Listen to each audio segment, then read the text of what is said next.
BNP chairperson Begum Khaleda Zia, Tarique Rahman সহ অন্য সবার রাজনৈতিক মামলা এক আদেশে প্রত্যাহারের দাবি জানিয়েছেন সাংবাদিক শফিক রেহমান।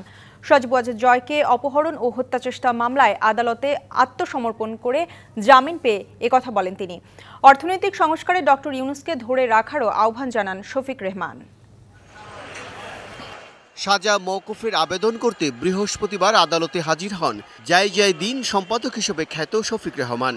এদিন সাবেক প্রধানমন্ত্রী শেখ হাসিনার ছেলে সজীব ওয়াজেদ জয়কে অপহরণ ও হত্যা চেষ্টা মামলায় তিনি জামিন পেলেও শুনানি হয়নি সাজা বাতিলের। চ্যালেঞ্জ দিচ্ছি, চ্যালেঞ্জ চ্যালেঞ্জ চ্যালেঞ্জ আপনারা খুঁজে বের করুন সজীব ওয়াজেদ জয় কিভাবে এবং কেন আমেরিকায় যেতে হয়েছিল তাকে।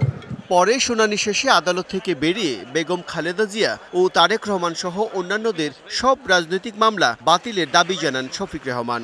যেসব রাজনৈতিক নেতা কর্মী এখনো জেলে আছেন, প্লিজ প্লিজ তাদের সবাইকে এক ঘোষণায়, সেখানে তারেক রহমান, ম্যাডাম খালেদা জিয়া, মির্জা ফখরুল এবং অন্য যারা আছেন সবার যেন এক ঘোষণায় মুক্তি দেওয়া হয়।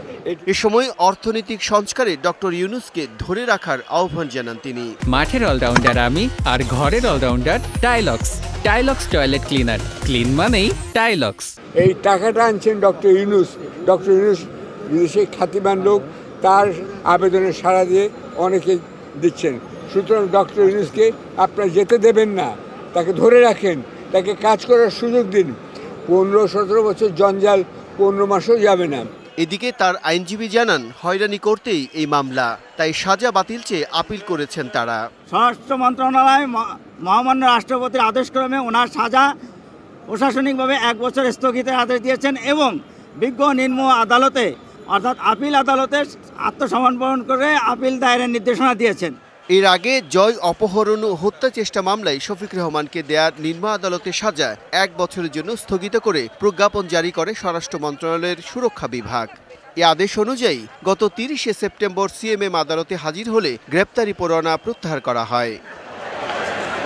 Bijan Kumar Das, DBC news, Dhaka.